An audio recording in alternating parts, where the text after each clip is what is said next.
Bonjour à tous et bienvenue sur notre chaîne YouTube, la chaîne de Ligne Droite. Je vous invite à vous abonner à cette chaîne, à aimer, à partager, à commenter ces vidéos. C'est très important pour notre référencement et c'est une manière de nous soutenir. Merci à vous tous. Alors là, on parle de vidéo, c'est même une vue de très haut. On a vraiment pris de la hauteur parce que là, on va rentrer dans des considérations, accrochez-vous d'ailleurs, politico-philosophiques très importantes avec Richard de Sèze. Bonjour Richard de Sèze. Bonjour Clémence. Vous êtes journaliste et vous collaborez régulièrement à La Correcte, Valeurs Actuelles, Politique Magazine et également chez nous dans La Dernière Ligne Droite.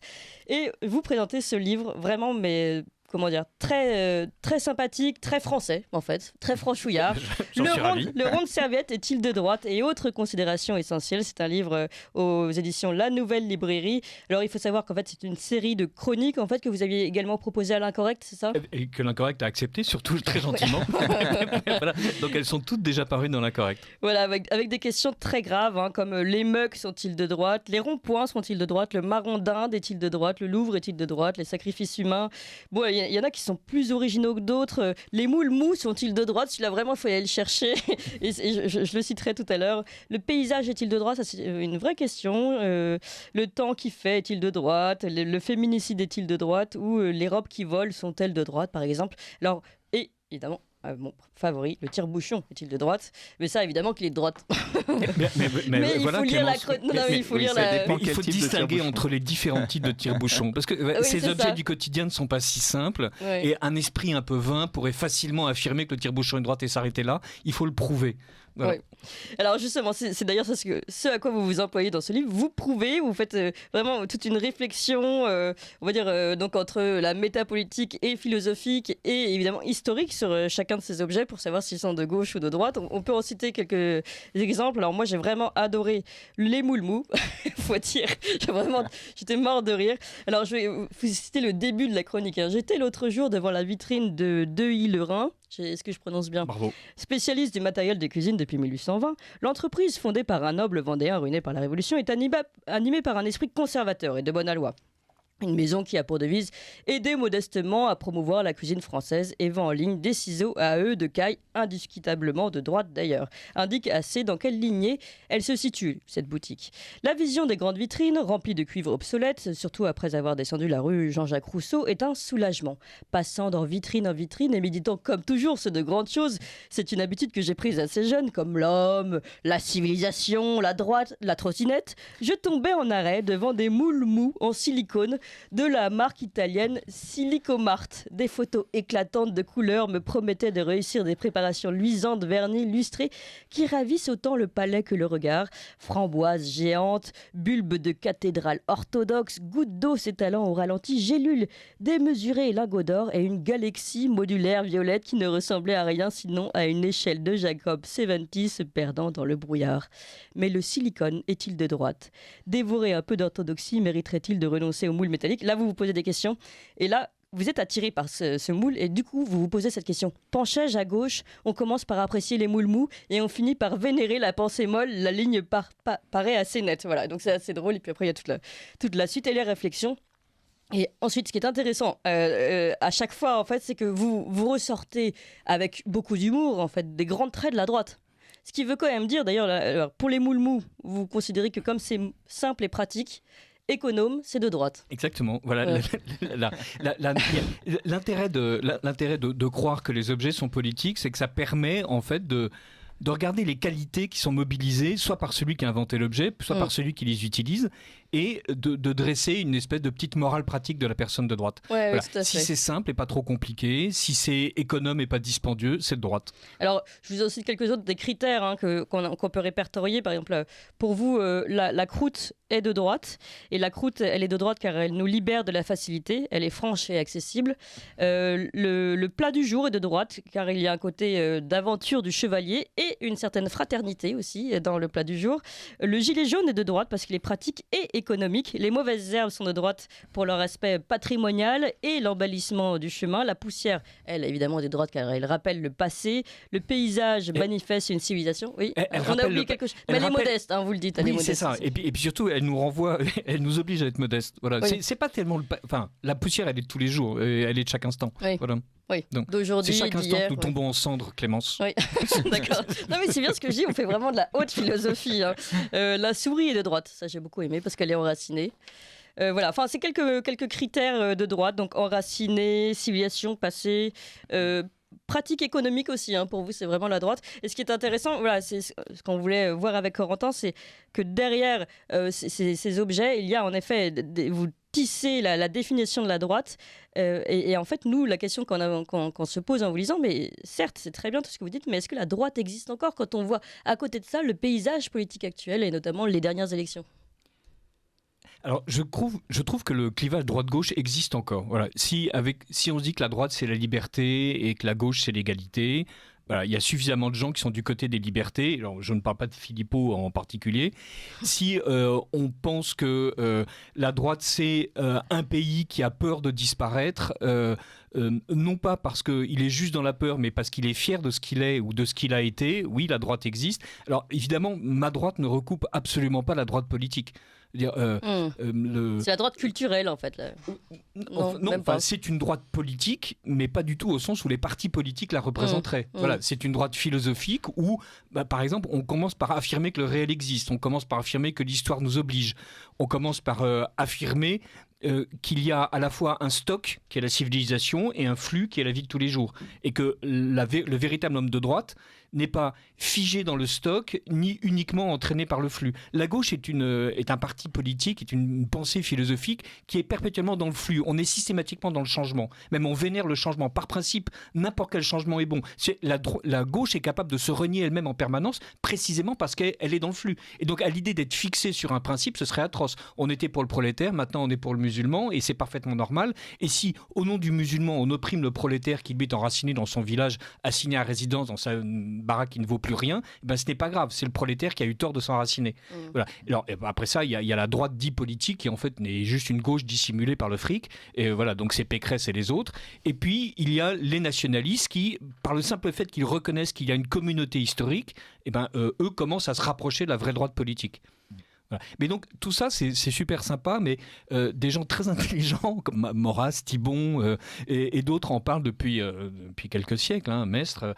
Donc moi je préfère parler du tire-bouchon et du moule-mou parce que c'est concret. Ouais, voilà. En fait, c'est vrai.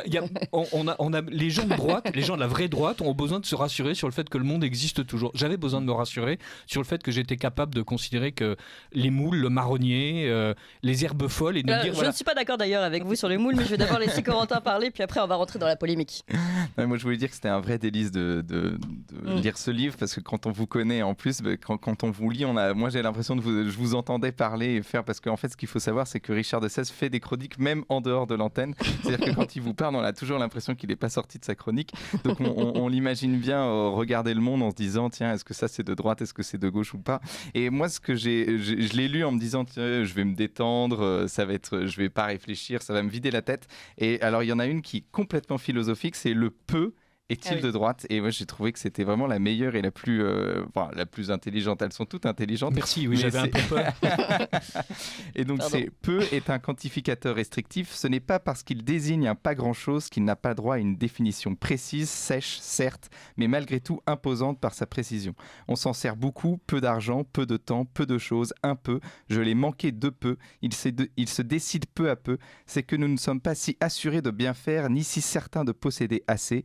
À qui veut construire la Startup Nation? 5 ans, c'est trop peu, par exemple. Et le modeste travailleur à qui on remontre qu'il a bien gagné 20 € de plus par mois grâce au président de ladite Startup Nation a beau jeu de répondre que c'est bien peu par rapport à tout ce qui a un peu augmenté et finit par faire une belle somme, le fioul et les carottes, le beurre et les amandes. Telle est la mystérieuse vertu du peu. Ce quantificateur restrictif ne s'emploie en fait que pour ce qui a une grande valeur, le temps et la jugeote, l'argent et les gens. Alors, vous citiez Thibon tout à l'heure, et il y a une phrase de Thibon que j'aime beaucoup, qui devrait résumer ma vie, et la nôtre, c'est « et peu, soit beaucoup ». Et donc, est-ce que l'homme de droite a peu et est beaucoup?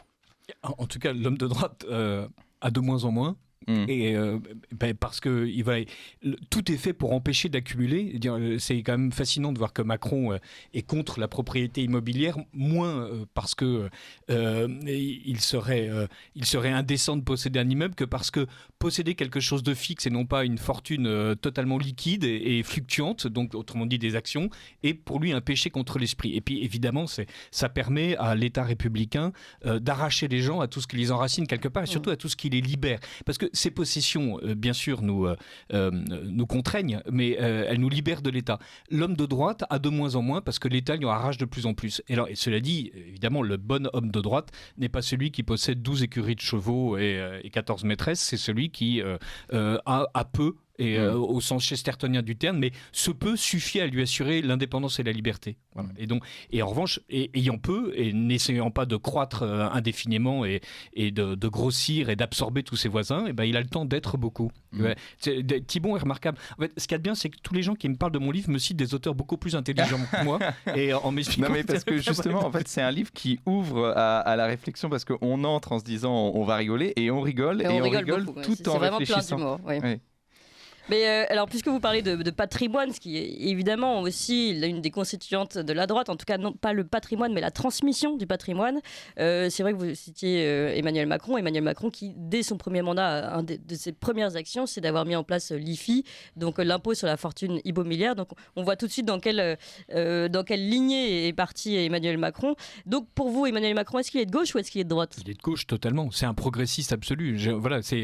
Frédéric Rouvillois a écrit un remarquable livre sur Saint-Simon et Macron. Oui, la société liquide. En fait, on a l'impression que Macron accomplit le programme de Saint-Simon point par point, dans ses rapports avec les corps intermédiaires, dans ses rapports avec l'Europe, dans sa destruction de la nation, dans sa volonté d'arracher tout pouvoir au peuple pour le donner uniquement aux experts. Dans le débat avec Marine Le Pen, à un moment donné, Marine Le Pen lui dit c'est le peuple qui est souverain, il répond non, c'est la Constitution. Mais c'est ahurissant. Dans la Constitution, il y a marqué que le peuple est souverain. Oui, mais pour lui, c'était génial, il y avait une loi au-dessus du peuple qui était censée être la loi que le peuple s'était donnée à lui-même, et le simple fait que le peuple se soit donné une loi, du coup, abrogeait le peuple. Remarquable, et totalement saint-simonien. Voilà. Il n'y en a que pour les experts. Ça, c'est le vrai progressiste, parce que le progressiste, il n'aime pas le réel, il n'aime pas les gens, il aime ce qu'il va devenir, il aime ce qu'il va pouvoir former et conformer à sa guise.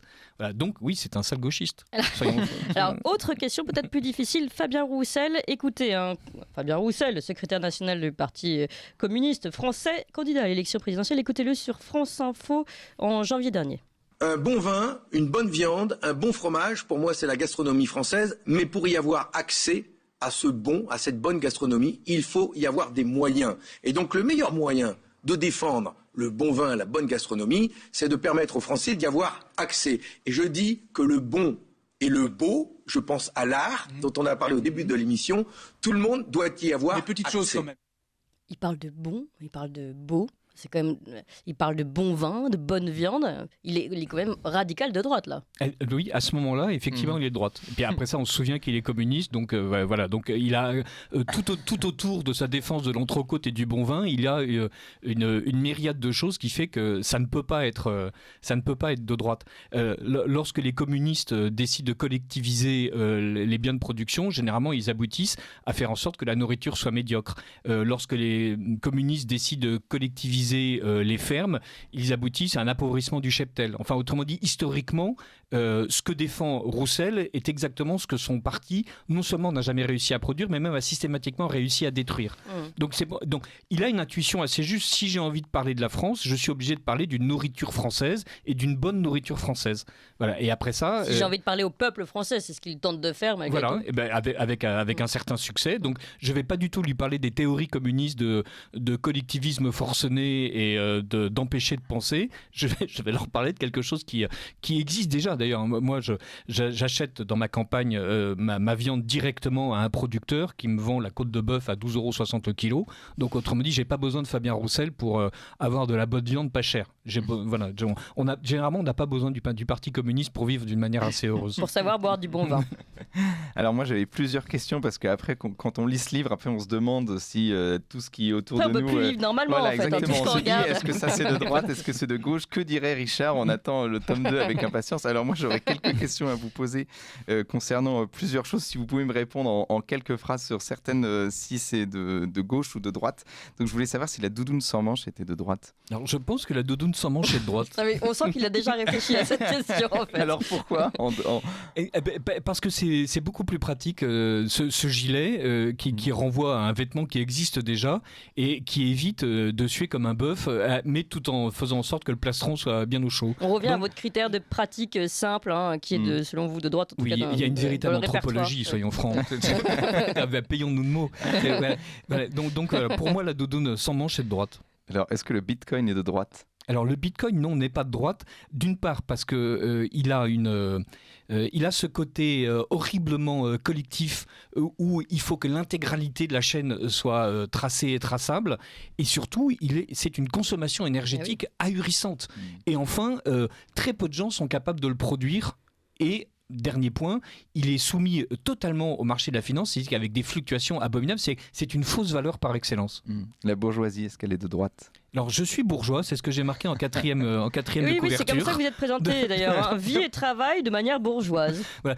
En fait, j'étais très déçu parce que lorsque j'ai collaboré au dictionnaire des populismes, on m'avait demandé une bio et j'avais expliqué à quel point j'étais bourgeois. On m'a dit que c'était pas une vraie bio, alors que ça me paraissait là, bien. Là, vous avez gagné grâce à la nouvelle librairie. Donc là, je me suis dit, je vais le remettre en quatrième de couverture. Oui, la bourgeoisie est de droite et elle est de gauche. En fait, c'est un peu comme le tire-bouchon aussi. En fait, ça dépend.